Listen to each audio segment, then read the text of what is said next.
Good evening. Seth here. Where's my frame? There it is. Seth here. Hello.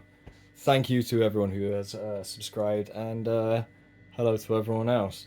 I'm going to talk about making a Hazel arrow, because this is something I've just done. I hit a problem. It's a good problem to have, because what I did was make a Japanese longbow. I don't know if you saw that there. The handle is 1/3 into the bow rather than in the middle, so you end up with this short bottom limb and this long top limb. This is a U-self bow, so it's made from one piece of wood. Your traditional, well, it's the very traditional version of the modern Kyudo Iyumi bow, which would be typically made out of bamboo and even carbon fiber and various other traditional Japanese woods. But yeah, this is the one I've made, because with you can make various shapes, and I went for this one. Look at my maple tip overlays. Yeah, I thought I'd give this one a try, because turns out Iyumi are quite expensive to ship to the UK. So let's have a go at making one. But the difference between, well, the main difference, other than the asymmetrical design of Iyumi, is that you don't shoot it in the same way as a European bow. There's one of my, got this one sat here, one of my center handled, center cut bows, traditional. That's it, it's a traditional English bow. It's the same sort of bow they'd use all over the world. I think the Iyumi's a fairly unique sort of style. But you don't anchor it to your face. This is the main difference with the shooting style. You draw it past your face, which means the draw length is far longer and means it needs a longer arrow. So yeah, this was the longest arrow I had, which is 32 inches. That's the longest arrow I could get from my local archery shop. It's only a basic one, but it's a good one to model the arrows that I'm going to be making from. But yeah, they need to be longer than this, which gives us some issues. Firstly, they don't sell any shafts longer than this in the archery shop. 32 is the longest for the archery that they deal with. They're not set up for, stay there, Iyumi bows. I'm going to need this in a second, so I'll unbury that from my saw. Traditionally, Iyumi bows fire a bamboo arrow, I'm pretty sure. They might use modern materials now, but bamboo would be the arrow material of choice in Japan. In the same way, I feel that Hazel, let's get the fresh one. Hazel is sort of our equivalent. It grows fairly similarly, abundantly and in shoots, and it's very usable, extremely usable when it comes to arrows. And it's one of our British natives, so it's been here a long time, and people have been using it for a long time. So you'd imagine that arrows have been made out of it for a long time, and I'll show you exactly why. This shoot I cut the other day, like 2-3 days ago. And you can see it's still green.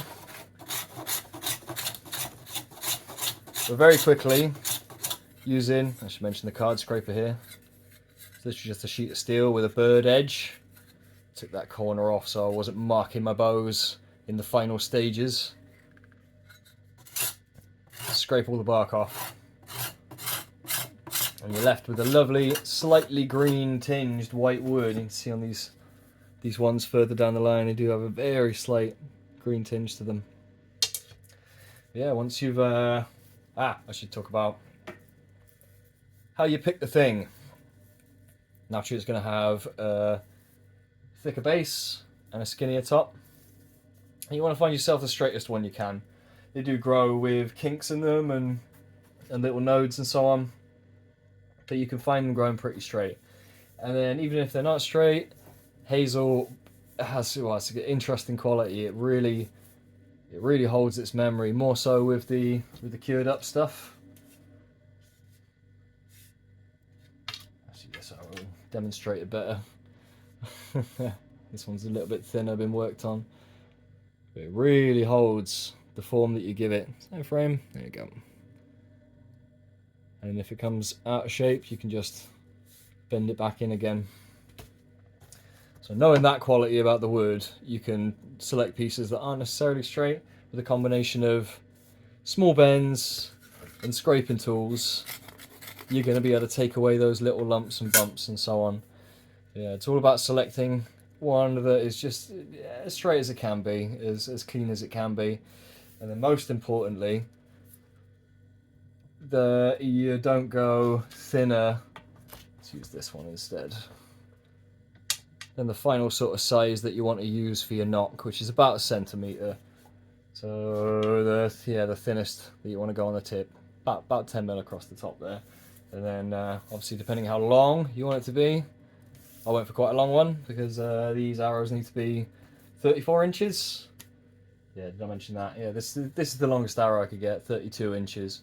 And at the very least, I feel this Japanese longbow needs to go to 34. That's definitely going to make it so it draws sort of past my ear, which it needs to be. It might not be in line with full traditional Kyudo archery. I think they go, I've heard of 40 plus inch arrows for Kyudo archery. But we're not.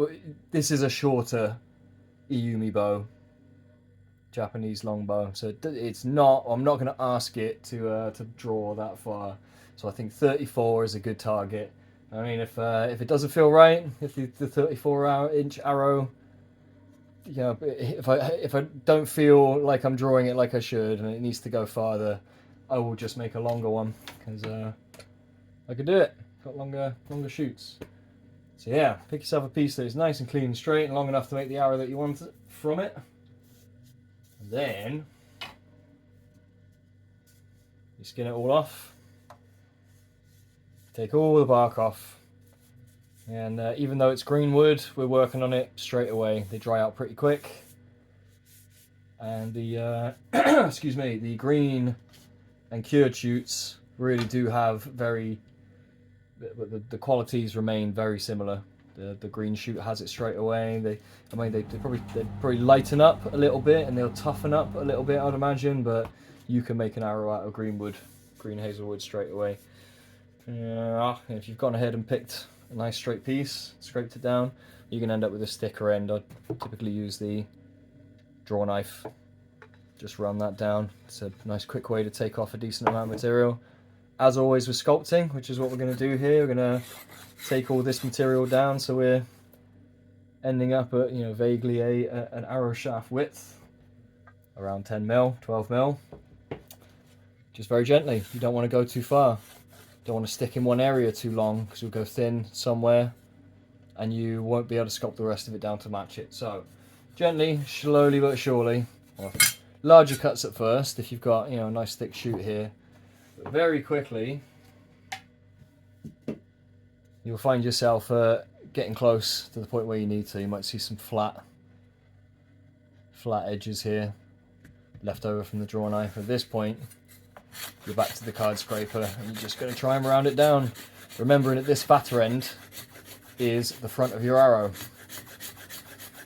Because of course, one principle of a nice arrow is going to be how straight it is. And how well well, the other principle being how well it matches the bow bend-wise. But the front of an arrow needs to be heavier than the back. It's a good solid principle to hold on to. So if the back is heavier than the front, then the back tries to overtake the front and you end up with strange arrow flight. It's one of the ways that you can end up with strange arrow flight. So you just keep that one in mind. That's why I take the fatter end as the tip, because it just means you're more likely to end up with all the weight at the front. This gives you that option as you're sculpting down.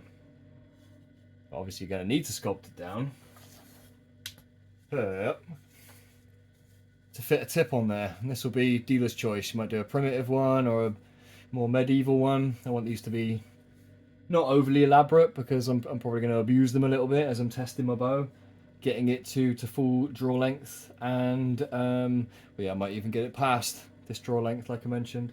And also learning the style of archery, because it's quite a tricky style of archery. If you get it wrong, you throw your arrows in funny ways. I want them relatively neat, not overly elaborate, and that means having a nice feel point on there. Using other tips, you have to use different techniques, but or potentially use different techniques. For this one, all about getting the width, obviously, of the tip nice and center of your shaft, because it's very easy to have it not directly straight. Very easy. Well, you can get specific tools to do it. It's like a pencil sharpener that's made for the end of an arrow, but you can do it by eye. You can do it by hand. Especially, well, I found a really good technique for this. If you're picking a piece that's about 1 centimeter across here, that's about the right size to fit in a drill. So you put that in your electric drill, you get a piece of leather and a piece of sandpaper, and you're gonna lathe it. Nice 60 grit or 80 grit or something like that. Give you a couple of grits of sandpaper so you don't leave scratches behind. You just hold on to it and work it down. You can focus on the knock is probably about as thick as you want to be. If you're going to be taking material away from there later on in the process, do it gently. But yeah, being the fat end, you can really just use the sandpaper as it's been to bring the end right down, and then you're going to end up relatively similar to the knock length, and you use those two tips to gauge a nice even shaft. It's something you just got to do by eye, just little by little, scraping away. You'll put it in your lathe and sandpaper, and it'll take a lot of the imperfections away, and it will start rounding it off, but you'll be left with little lumps around the nodes typically. So yeah, take it back out of your drill, scrape away at those little nodes. Like I say, slowly but surely you will whittle down to something that looks a little bit like this. Make sure I get this in frame.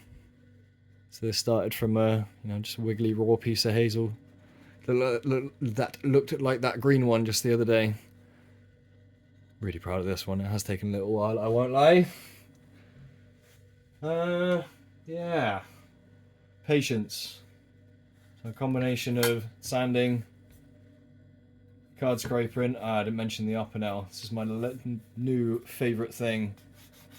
It makes a real nice, fine scraping tool.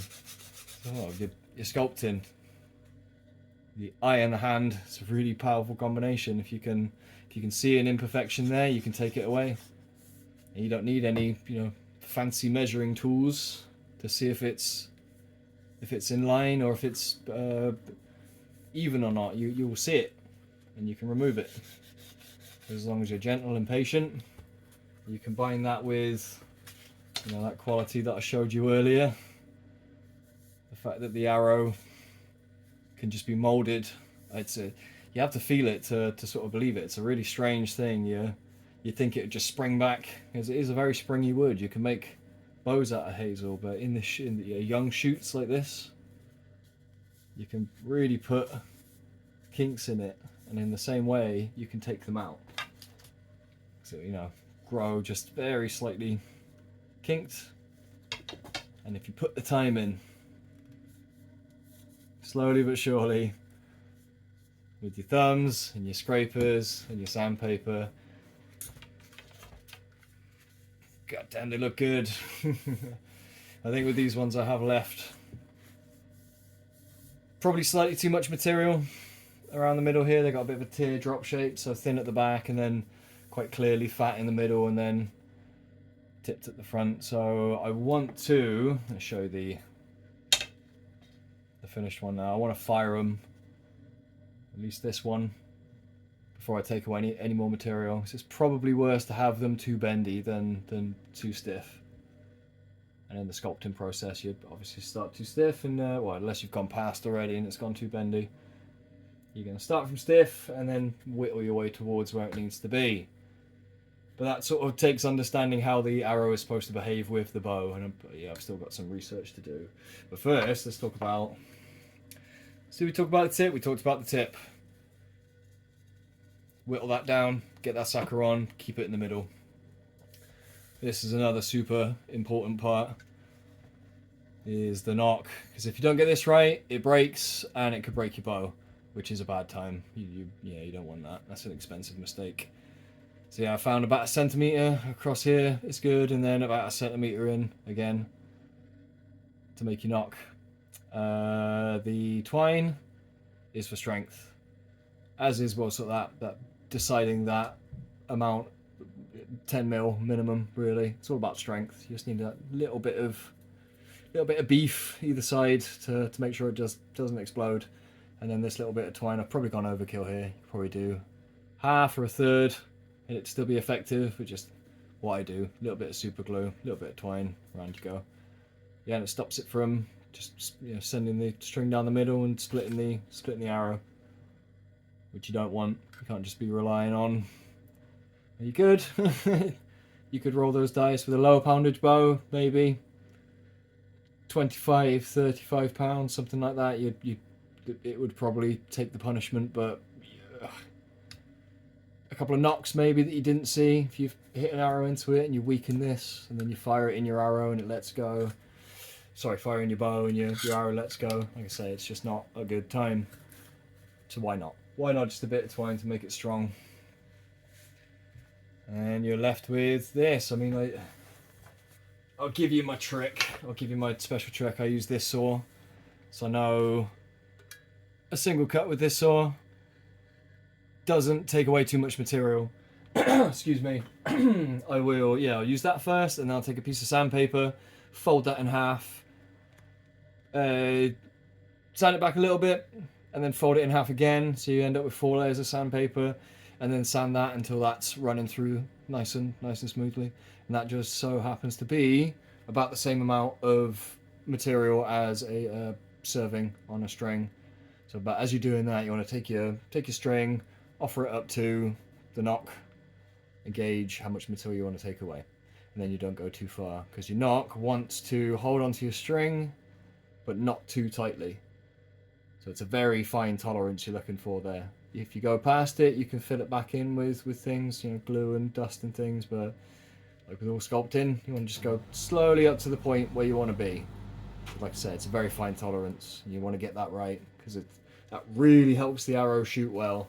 If it's too loose, you get movement on the string and you get flight like that. And if it's too tight, you get random flight, because it holds onto the string and then twangs and flies strangely. So there is a very, very much a sweet spot when it comes to creating a self knock. Just like with the plastic knock, you'd heat that with the plastic knock, you'd put it in hot water and heat that sucker up, and then pry it open very slightly, get a knife in there and just pry it, and then let it cool down. And if it's too tight, you've pried it open, and then it's not grabbing your string as much. So yeah, very finely tune that and make sure it's strong. Good simple principles for a knock. And then once you've done this stage, you're then ready for your fletchings. I'm working on the principle that it's only 2 inches longer than the longest arrow I could get at the archery shop. So although a traditional Iyumi arrow, Kyudo arrow, I believe has fletchings that are 5 inches long, those arrows shot in that art form draw farther.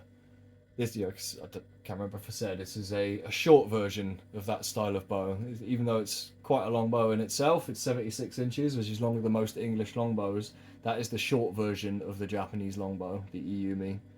The 86 inches, I think, is the typical length of them, and they can shoot up to like a 40-inch arrow, 40 plus inch arrow, which is much longer. And when your arrow's longer, it's liable to be more bendy. You're going to need bigger fletchings. Like I say, these are the biggest ones they had in the shop. So I think they're going to work. They should be okay. If I get the spine right on this, which means how much it bends. I'm feeling pretty good at the minute. I'm not sure how much they stiffen up when they cure and dry out, but they're still functional as a green shoot. I say it's probably going to be slightly heavier if it's cured. But what I'm going to do is shoot it and see how it flies. I imagine if it's too stiff, it's gonna show itself with strange flight. but then also if it's too narrow, it's going to show itself with that same strange flight. But which side of the target it hits on average gives that away. So yeah, we're just going on instinct here. Stick with the main principles. First, explain the feathers, those being one of the main principles, because not only the length, defined obviously by the length of the shaft, but the height of them, it all changes with the length of the arrow, the power of the bow, the style of the shooting. But the main principle to remember with the fletchings is they're there to slow down the back of the arrow, in the same way that you weight the back of the arrow less than the front. Because the more you slow the back of the arrow down, the quicker you stabilize the flight. So if you're pulling on the back of the arrow here, and the front of the arrow is pulling that way, then you end up with stabilized flight quicker. Yeah, if you've got all of this tuned in better, your tip and the spine of the arrow to the bow, you can get away with smaller fletchings. So fletchings are complex. Yeah, and of course, you pick the ones that you want. But yeah, all plays into the main principles. Yeah, was that everything then? Heavy front, tapered to fit a tip. We still got too much material in the middle here. But yeah, nice solid shaft.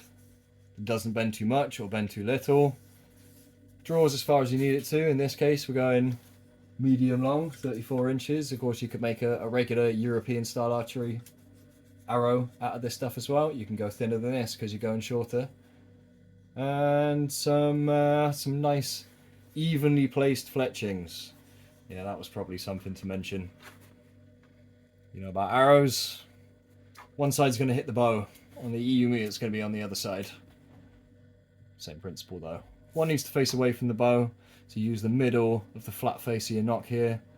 And then I use either side of the nock here as a reference point and run those there. So yeah, these aren't perfect. You can get a fletching jig to do these. I did these by hand with glue. So they're not perfect. I can see this one's a little bit farther forward than the other ones.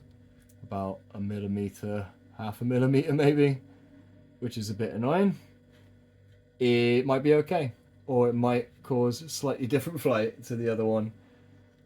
It's those sorts of things that you have to start considering. So how much does it really matter? You know, it's like, it might, just that millimeter of that feather being back.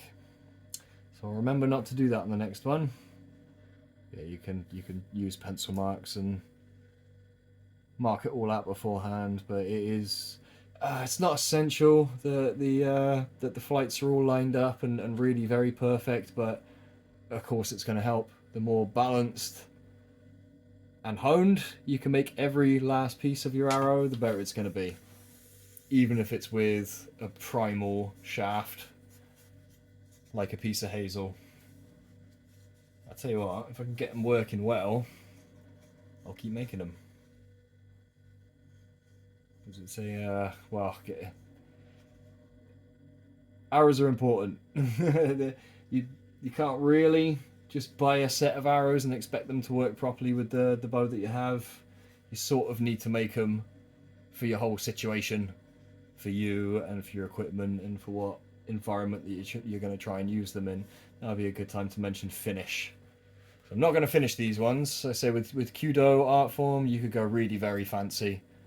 I mean, there's probably very strict rules about what you're supposed to do or how it's all supposed to look. I know that what you wear, the costume of the thing is all very important because it's an art form. It's supposed to be that way. It's not archery as such. But yeah, part of that would be how the arrows look. And I think they're either black or highly decorated. The bows can be either slick or highly decorated as well. I think the more decorated they are, the more expensive they are, unsurprisingly. But these ones are for taking a bit of a beating. These are, for me learning Japanese longbow archery. So to spend too much time sealing them up and making them look nice is a bit daft. But sealing the arrow, definitely with these ones, It helps keep them straight.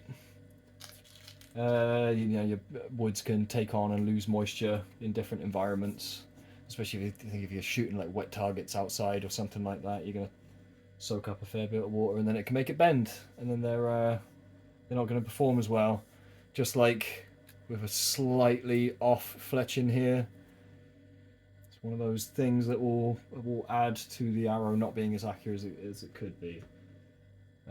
You could, I don't know, you could probably argue friction as well. If you get a smoother surface here, the arrow could fly quicker.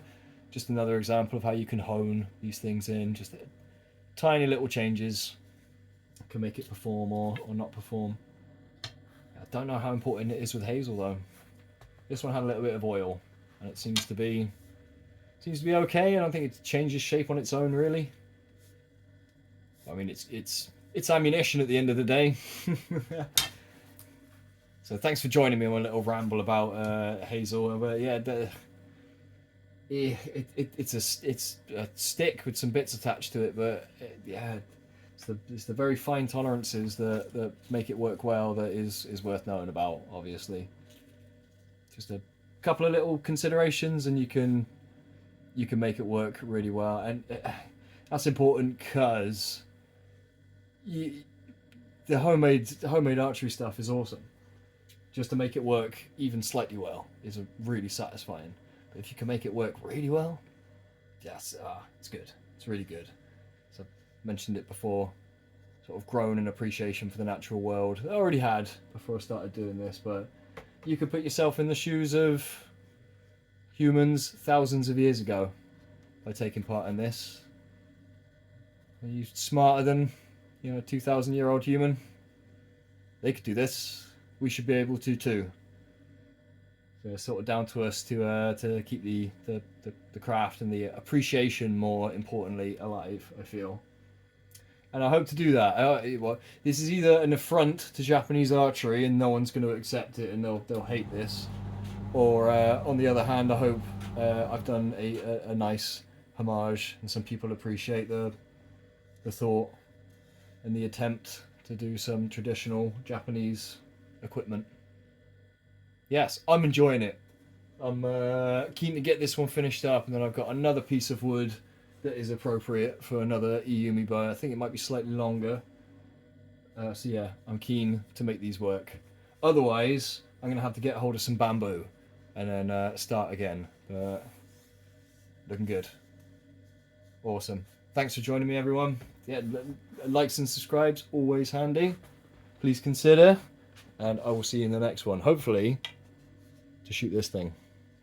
Nice one. Thanks again, everybody.